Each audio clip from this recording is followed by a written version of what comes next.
Okay, that's it for the chat for now. Remind you, you can support me with a super chat if you get anything out of what I say here at all. Or check out the Solar Store, link in the description. Or become a Patreon for as little as $1 per month if you choose to do so. I know Sebastian here is a Patreon. I'm pretty sure Don is Martin and he's a patron too, right? So I appreciate you guys. Okay, the next one is a long one. It's someone asked about my go-to tips for building muscle. And it's a little difficult for a guy like me because I love talking about these things, but it's my go-to tips. It's like, how simple do I keep it, or how long do I go on? So I just put down some notes here. But yeah, there's so much that could be added still. But okay, I would start off, we want to build muscle, okay? You gotta hit the gym, obviously. Compound exercises will be your friend. And we're talking specifically about building muscle, say generally in the 5 to 8 rep range. You can do it at other, but I'm trying to keep it simple, not cover every single nuance. I have to tell myself to do this because I want to elaborate on every little side tangent, But compound exercises, 5 to 8 rep range.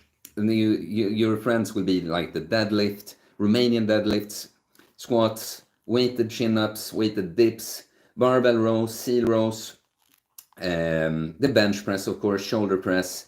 And then you want to add some second tier exercises, not necessarily isolated exercises, but not compounds maybe, but the mid-tier exercises, multi-joint exercises still. So, stuff like dumbbell exercise, dumbbell presses, lat pull downs, split squats, stuff like that. And then you choose isolated exercises like, curls or lateral raises or leg extensions based on your weaknesses. I'm gonna go on, but I see Don gave me €5 here with a super chat and said, have to go, have a good stream. Appreciate that, man. Appreciate you dropping by many times recently and talking to me in the chat. And I appreciate the super chat, of course. Thanks a lot, man. So let's go on with the muscle building. Progressive overload, I put with 3 exclamation marks, because this is something that to me was obvious. Even though I didn't know a whole lot about training, I understood that I have to,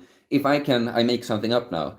If I can only do 60 kilos on the bench press right now, and I want to be able to do twice as much, 120, I can't just be benching 60 kilos and never adding weight and expect to, how would I get to 120 if I don't? But a lot of people, when they ask me, I feel like nothing's happening. When I ask, so do you have any system to, challenge yourself more and more? Do you use progressive overload? A lot of people, surprisingly many people, say they don't. And you have to understand that progressive overload, the easiest way to think about it is, of course, adding weight to the bar or taking higher dumbbells, moving up a notch on the machine, or upping the reps with the same weight. But there are many ways to do it, You could change your form so it's more difficult. You could make the range of motion longer and stuff like that. But you just have to have this idea, I need to be doing more over time. You just have to know that.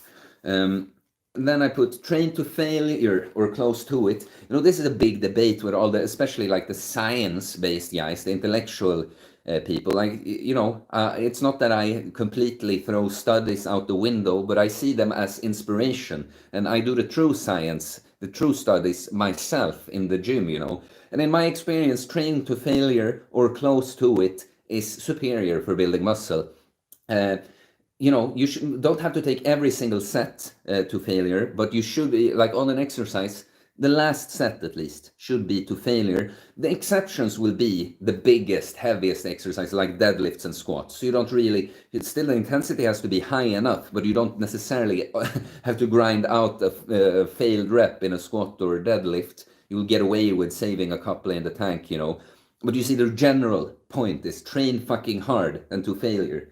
And that little, hit muscles twice per week is just a good rule of thumb. You could make progress hitting them once per week. You could probably come up with a split where you hit it 3 times, but it's just unlikely that will be more effective for building muscle than twice per week. So it's just a good rule to know that a beginner, I think the optimal, all my beginner clients, I put on 2 full body workouts per week so that they hit every muscle twice, So yeah, it's basically good.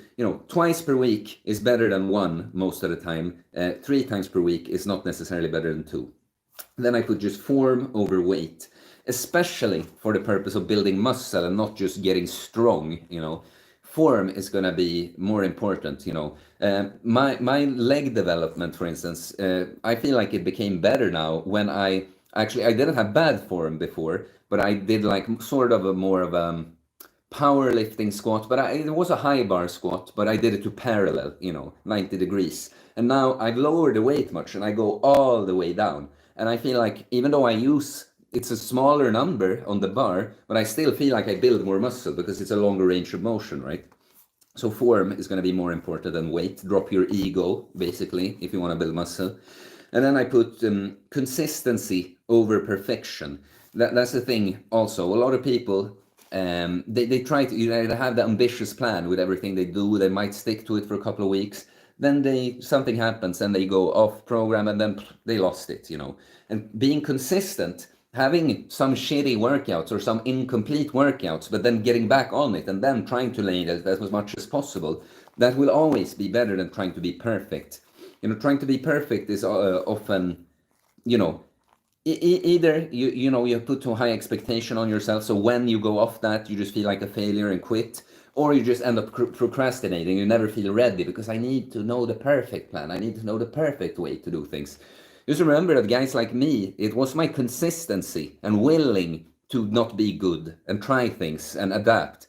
That's why I get results, not because I just knew exactly what to do from the start and was perfect at it, right? I'm not perfect now either. Yeah, and then we have some stuff that outside the training, the last things. Calorie surplus is always going to be superior for putting on muscle if you're not very fat, because then your calorie surplus is right here. You could just eat enough protein.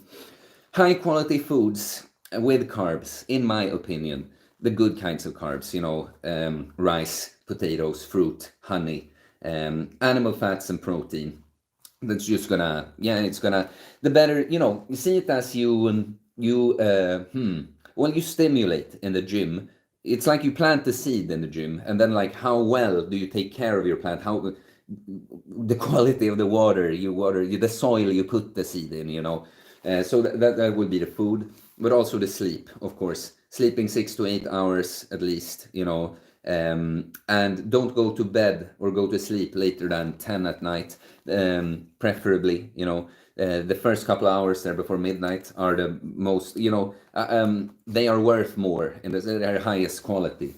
So you see, like 7 hours from 10 till 5 in the morning could be better than like 8 hours from 2 a.m. to 10 a.m. And yeah, I mean, sunlight will help a lot too. Like sunlight, high quality nutrition and sleep will always go over any supplement. Absolutely. But then again, with all this, when I'm talking about the sleep and stuff, remember what I said.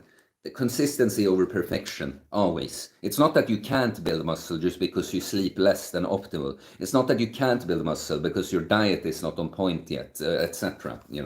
So yeah, that's me trying to be short about building muscle. If you have any more questions, please say them now. Please like if you haven't already. Please consider supporting me and the channel and further content with a super chat, or check out the Solar Store, the merch store, or consider becoming a Patreon, please, guys. I appreciate it. Okay.